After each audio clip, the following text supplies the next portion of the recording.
म चाहिँ आज बिहान उठेर यसो ब्रेकफास्ट बनाउने तयारी गर्दै थिएँ। अनि के खाउँ हुन्छ नि त बिहान उठेर होइन, ब्रेकफास्टमा अब के खाने भन्ने हुन्छ, सोच्ने हुन्छ।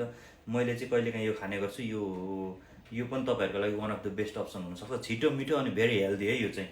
म तपाईँहरूलाई देखाउँछु म आज के बनाउँदैछु भनेर। यहाँ मैले यो काँक्रा हो होइन, मैले चप गरेर राखेको छु। यो लेटिस हो, अनि यो एप्पल स्याउ होइन, यो चाहिँ ओलिभ्स, ब्ल्याक ओलिभ्स मैले यति अलरेडी यो बनाएर राखेको छु। अब अगाडि के हो म तपाईँहरूलाई देखाउँछु। एकदम इजी छ अनि एकदम धेरै हेल्दी पनि हो क्या यो चाहिँ। आज हेर्नु न, फेरि बाहिर कस्तो दामी घाम लागेको छ, सबै एन्टी लाइट परिरहेछ।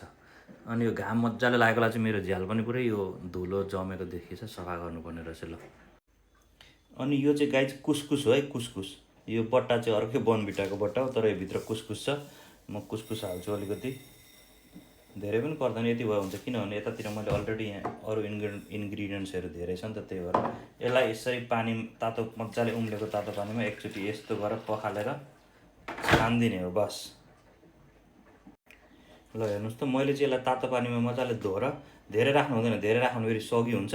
धोएर पखालेर एकचोटि छानिदिइहाल्ने। अनि यसलाई 10 मिनट जति चाहिँ यसरी ढक्कन लगाएर छोपिदिनुपर्छ क्या।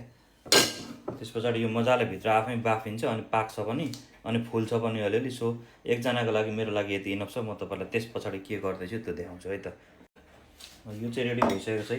अब यसमा म हल्का यो मरिच हाल्छु,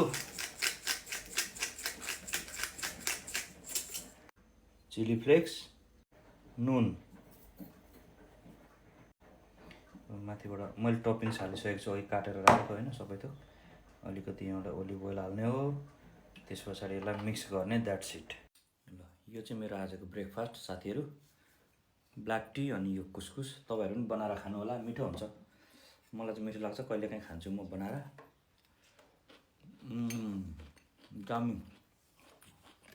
बाहिर हेर्नु कस्तो दामी मौसम छ है, घाम लागेको छ मजाले आज।